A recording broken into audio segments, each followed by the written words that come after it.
Neuroradiology is a subspecialty of radiology that focuses on the diagnosis and treatment of conditions affecting the brain, spinal cord, and nerves using various imaging techniques. It involves the use of imaging technologies such as computed tomography, magnetic resonance imaging, positron emission tomography, and single photon emission computed tomography to produce detailed images of the brain, spinal cord, and other parts of the nervous system.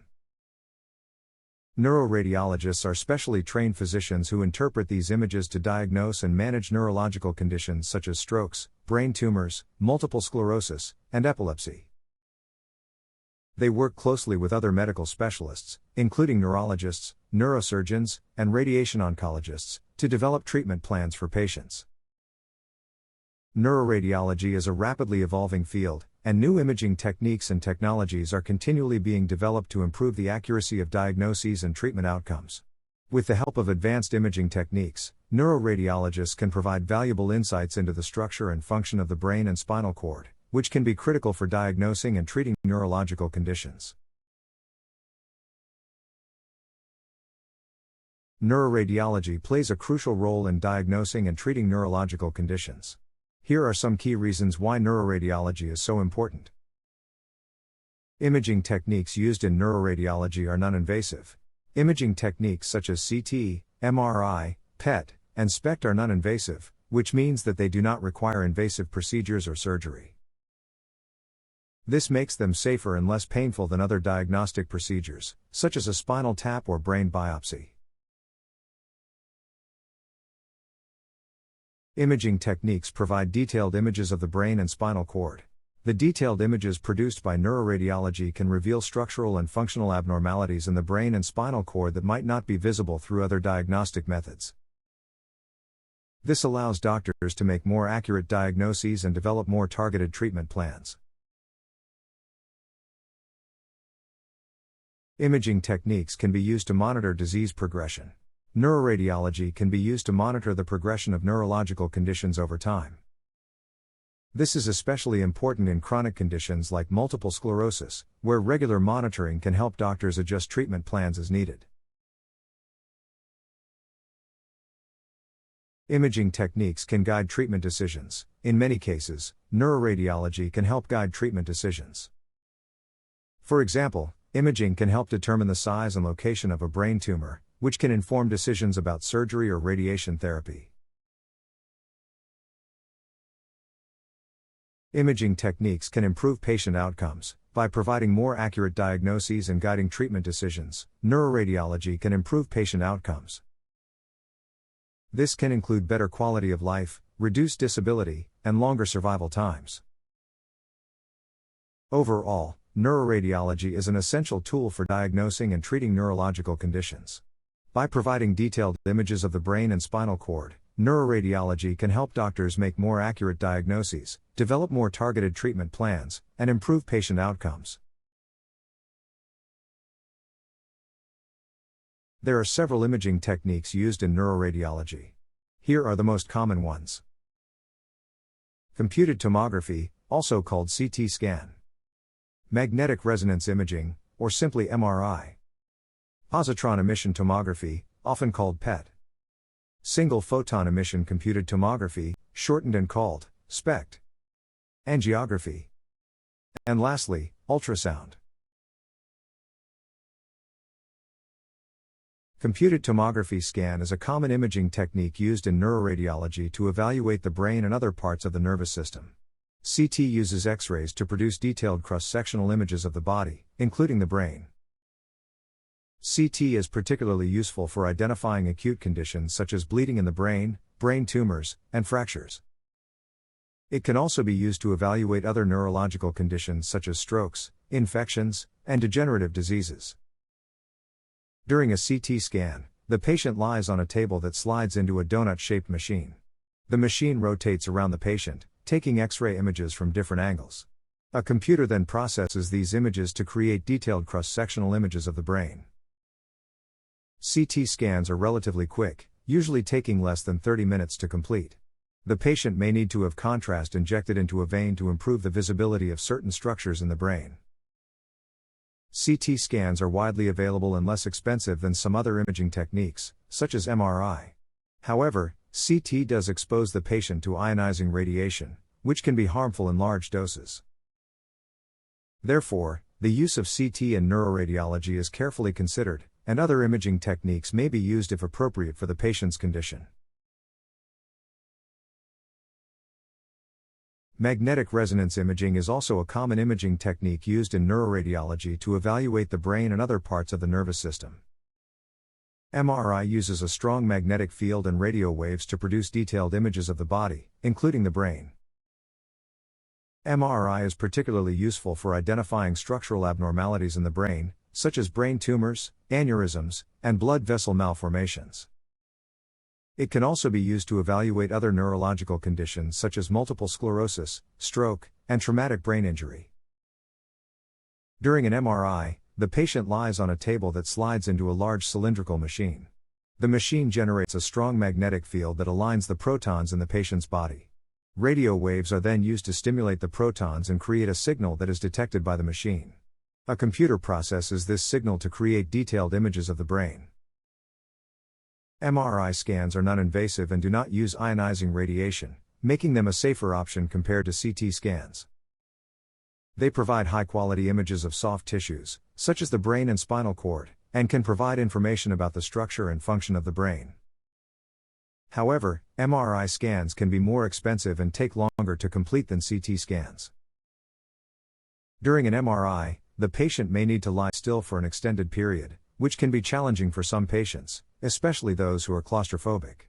Sedation may be used in some cases to help the patient remain still during the scan.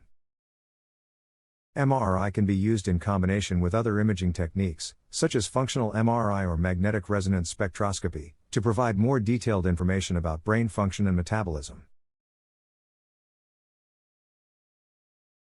CT scan and MRI are both widely used imaging modalities in neuroradiology.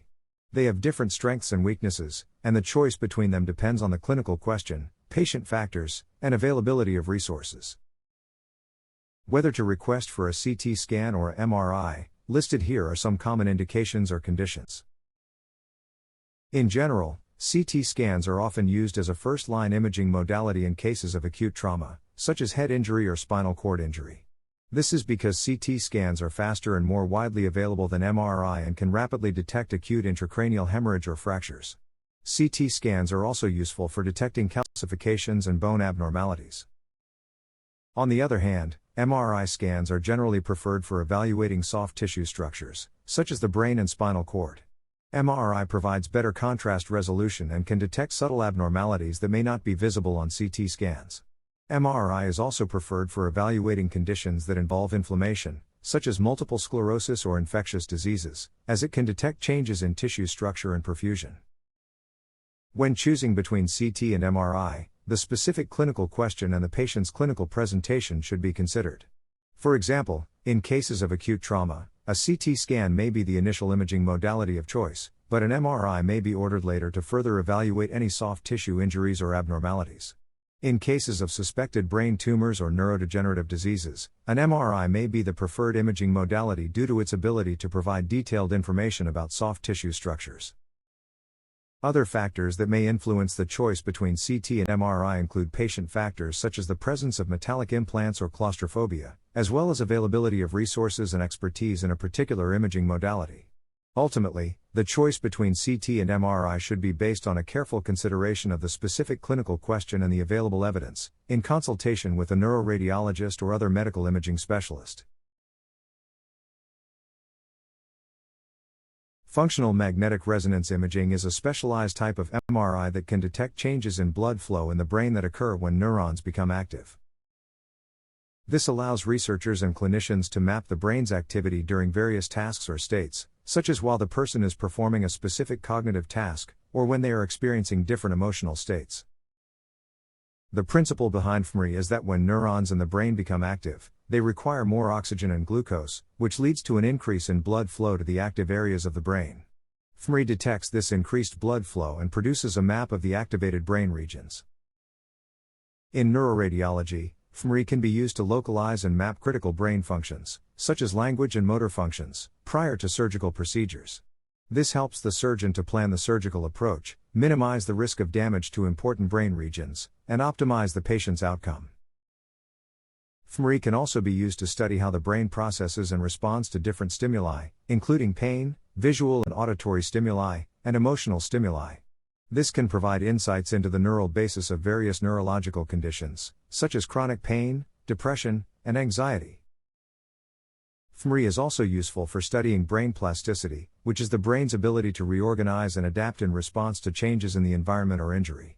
For example, fMRI can be used to study the effects of rehabilitation interventions on brain function following a stroke or traumatic brain injury. Overall, fMRI has an important role in neuroradiology by providing a non-invasive method to study brain function and organization, and to help guide surgical planning and optimize patient outcomes. Magnetic resonance spectroscopy or MRS is a specialized MRI technique used in neuroradiology to measure the chemical composition of tissues in the brain. MRS measures the signals emitted by different chemical compounds in the brain, such as neurotransmitters, metabolites, and lipids, to provide information about brain metabolism and function.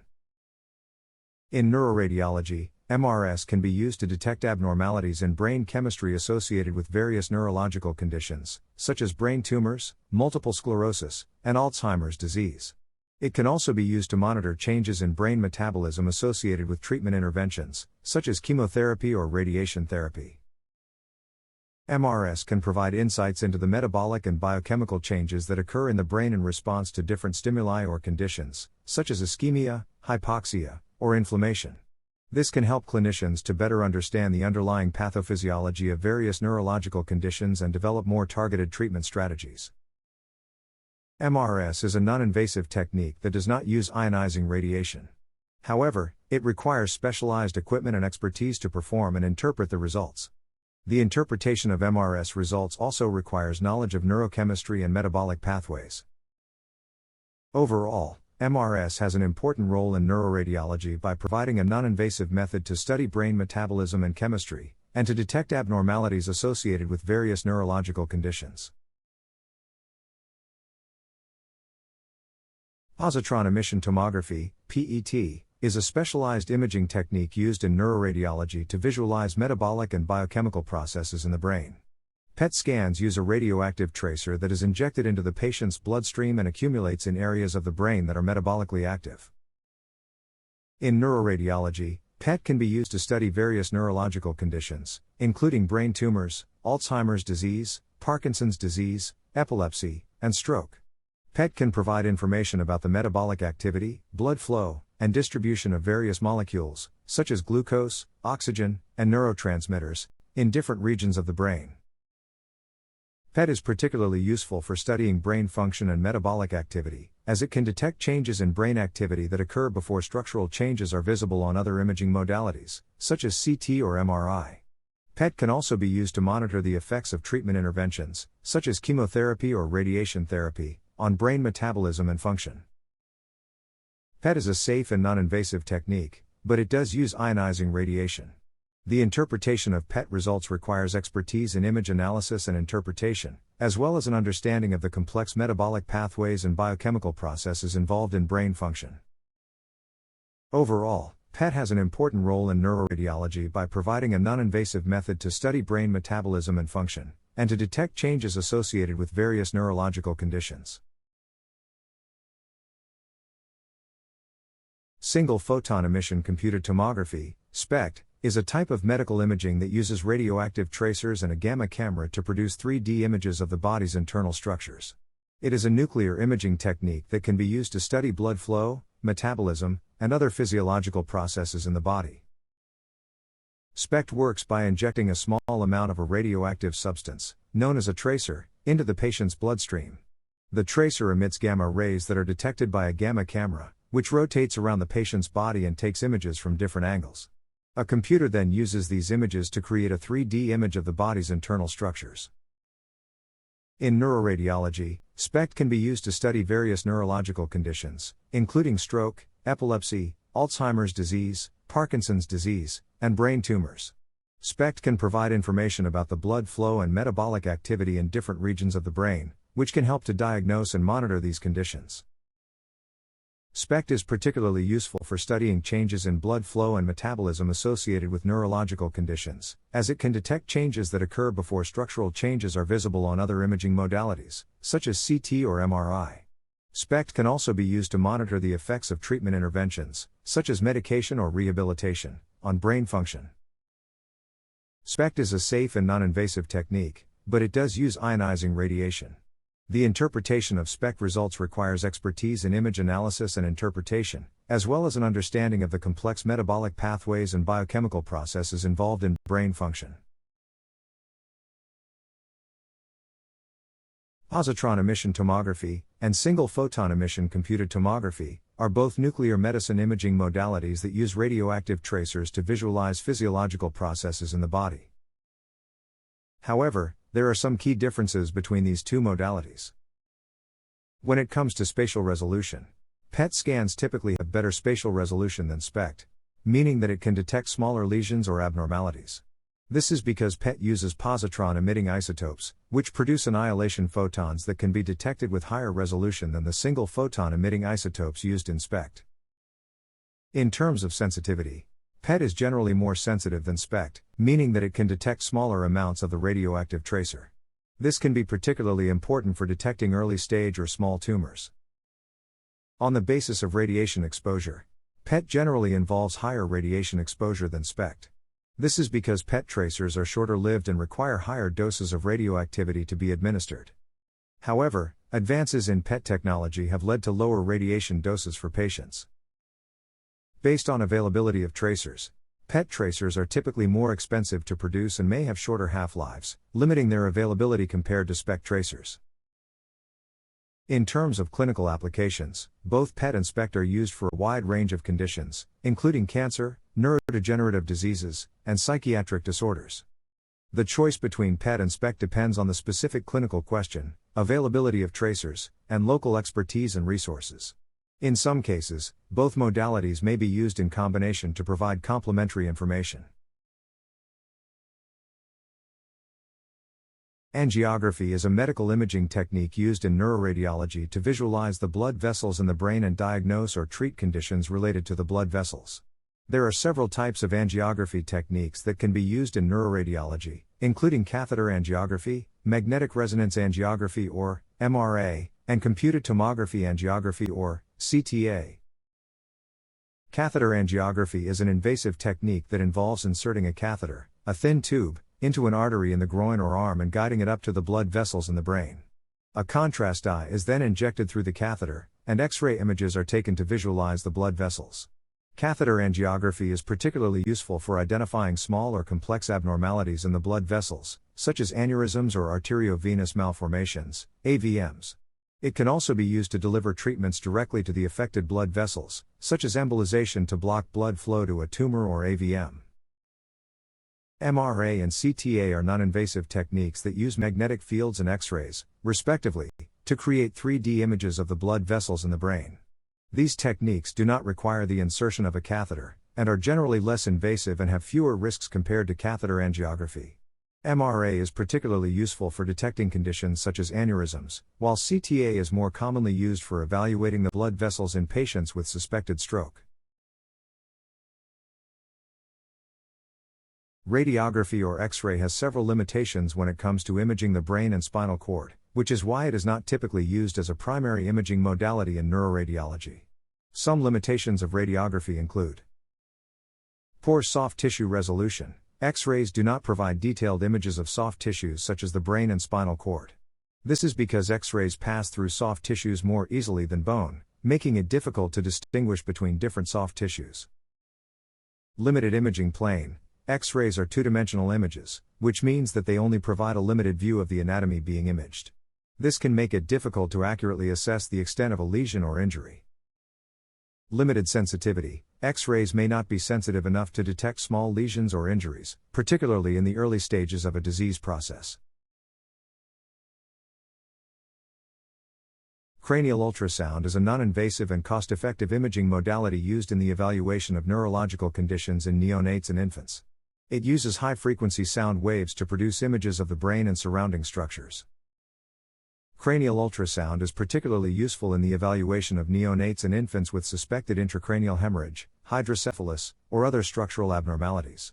It is also used to monitor the progression of certain conditions such as paraventricular leukomalacia, a type of brain injury that can occur in premature infants. Cranial ultrasound has several advantages over other imaging modalities such as CT and MRI, especially in neonates and infants. It is non-invasive, can be performed at the bedside, and does not require sedation or anesthesia. It also provides real-time imaging, allowing for immediate evaluation and intervention if needed. However, cranial ultrasound has some limitations. It provides lower resolution images compared to CT and MRI, and is limited in its ability to evaluate deep brain structures. It is also operator dependent, meaning that the quality of the images produced can vary depending on the skill of the operator. For a routine scan, the anterior or bregmatic fontanelle serves as the acoustic window. An acoustic window is the location from which an ultrasound probe makes its scan. The probe can be turned and/or angled in different directions, yielding a different view, but all of the views are from the same acoustic window or perspective. Additional acoustic windows, used for visualizing specific intracranial structures, include the posterior or lambdoid fontanelle, mastoid fontanelle, squamosal part of the temporal bone, foramen magnum, coronal suture, and squamosal sutures. Interventional neuroradiology, also known as neurointerventional radiology, is a specialized field of radiology that uses minimally invasive techniques to diagnose and treat a variety of neurological conditions. Interventional neuroradiologists use imaging modalities such as fluoroscopy, CT, and MRI to guide their procedures. Interventional neuroradiology procedures can include cerebral angiography, a procedure that involves the injection of contrast material into the blood vessels of the brain to visualize the blood vessels and detect any abnormalities. Thrombectomy, a procedure to remove a blood clot in the brain that is causing an ischemic stroke. Aneurysm coiling, a procedure to treat a brain aneurysm by placing tiny metal coils inside the aneurysm to prevent it from rupturing. Embolization, a procedure to block or reduce blood flow to a blood vessel, typically to treat a brain tumor or arteriovenous malformation. Vertebroplasty and kyphoplasty, procedures to treat vertebral fractures, which involve the injection of bone cement into the fractured vertebrae to stabilize them. Interventional neuroradiology has several advantages over traditional surgical approaches. The procedures are minimally invasive, meaning they involve smaller incisions and less tissue damage. This can lead to shorter hospital stays, faster recovery times, and reduced risk of complications. Additionally, interventional neuroradiology procedures can often be performed on an outpatient basis, avoiding the need for a hospital stay altogether. However, interventional neuroradiology procedures also have potential risks and complications, and should only be performed by highly trained and experienced interventional neuroradiologists in specialized centers. The following are the key points to this lecture. Neuroradiology is a medical specialty that focuses on the imaging and diagnosis of neurological conditions. Various imaging modalities are used in neuroradiology, including CT, MRI, ultrasound, PET, and SPECT. CT is useful for imaging acute neurological conditions, while MRI is more sensitive for detecting structural abnormalities and soft tissue pathology. Functional MRI, fMRI, can be used to map brain activity and identify areas of the brain that are involved in specific functions. Magnetic resonance spectroscopy, MRIs, can be used to analyze the chemical composition of brain tissue and detect abnormalities. PET and SPECT are nuclear medicine imaging techniques that use radioactive tracers to visualize metabolic and physiological processes in the brain. Angiography is a technique used to visualize the blood vessels of the brain and can be used to diagnose conditions such as aneurysms and arteriovenous malformations. Radiography, including plain X-rays, has limited use in neuroradiology due to the limited contrast resolution of bone and soft tissues. Interventional neuroradiology is a specialized field that uses minimally invasive techniques to diagnose and treat neurological conditions. Procedures include cerebral angiography, thrombectomy, aneurysm coiling, embolization, vertebroplasty, and kyphoplasty. The choice of imaging modality in neuroradiology depends on the clinical question being asked and the patient's clinical presentation.